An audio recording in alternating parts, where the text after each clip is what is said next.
लोकतंत्र में जब रक्षक ही भक्षक को बचाने लगे तो समझ लीजिए कि व्यवस्था आईसीयू में आ गई है। मध्य प्रदेश के रीवा से एक ऐसा ही मामला सामने आया है जिसने प्रशासनिक गलियारों में हड़कंप मचा दिया है। यह कहानी है दो दफ्तरों के बीच उस टकराव की जिसमें एक तरफ भ्रष्टाचार को जड़ से उखाड़ने की कसम है तो दूसरी तरफ उन जड़ों को खाद पानी देकर सींचने का आरोप।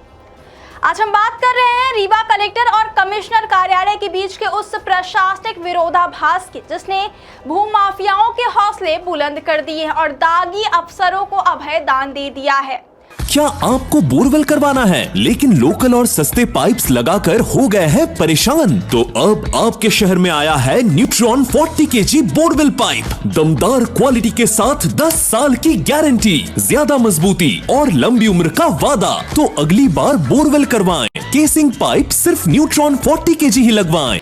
जब जिले का मुखिया यानी कलेक्टर भ्रष्टाचार की जड़ें खोदकर निकालना चाहता है तो उम्मीद होती है कि ऊपर से उसे ताकत मिलेगी, लेकिन रीवा में इसके उलट हो रहा है। तत्कालीन कलेक्टर ने जिन फाइलों में भ्रष्टाचार के पक्के सबूत दफन किए थे, आरोप है कि कमिश्नर कार्यालय ने उन फाइलों को ठंडे बस्ते में डाल दिया।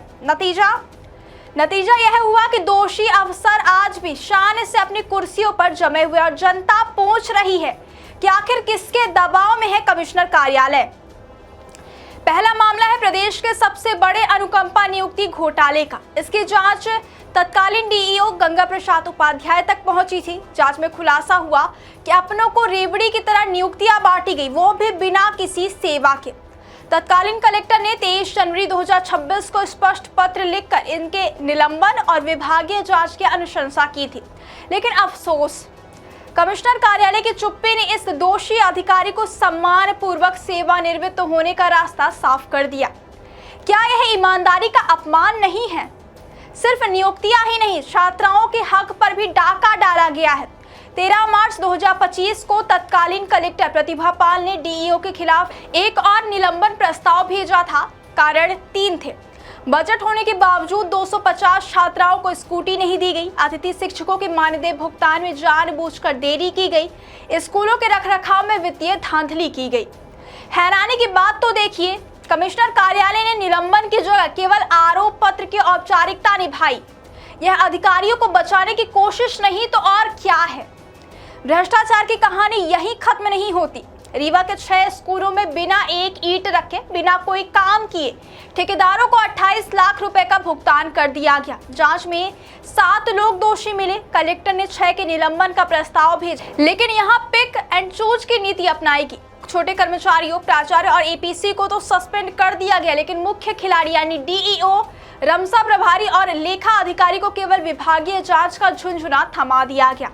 इसी नरम रुख की बदौलत आरोपियों को कोर्ट से स्टे मिल गया और वे आज भी खुलेआम घूम रहे हैं। अब बात उस जख्म की जो रीवा की पहचान बीहर नदी को दिया जा रहा है। कुछ अवैध कॉलोनियों ने नदी का गला घोट दिया है। मलबे से नदी का रास्ता रोक दिया गया और प्राकृतिक नालों का स्वरूप बदल दिया गया है। तत्कालीन कलेक्टर प्रतिभा पाल ने इन कॉलोनियों को अवैध घोषित कर एफआईआर दर्ज करने और इन्हें प्रशासन के कब्जे में लेने का आदेश दिया था, लेकिन जैसे ही प्रशासन का सिकंजा कसने लगा, कमिश्नर कार्यालय से इन आदेशों पर ब्रेक लगा दिया गया। आज भूमाफिया बेखौफ होकर प्लाटिंग कर रहे हैं और नदी अपना अस्तित्व खो रही है। रीवा की जनता आज प्रशासन से कुछ तीखे सवाल पूछ रही है कि क्या जीरो टॉलरेंस की नीति केवल कागजी भाषणों तक सीमित है? क्या भ्रष्ट अधिकारियों और भूमाफियाओं के बीच कोई ऐसा सिंडिकेट है जिसे तोड़ना नामुमकिन है? बार बार कलेक्टर के फैसलों को कमजोर करके क्या शासन की छवि खराब नहीं की जा रही? यह केवल 2 अधिकारियों की लड़ाई नहीं है, यह उस भरोसे की लड़ाई है जो आम आदमी सरकार पर करता है। अगर कलेक्टर की मेहनत को कमिश्नर कार्यालय में इसी तरह अभयदान मिलता रहा तो ईमानदार अधिकारियों का मनोबल टूटना तय है।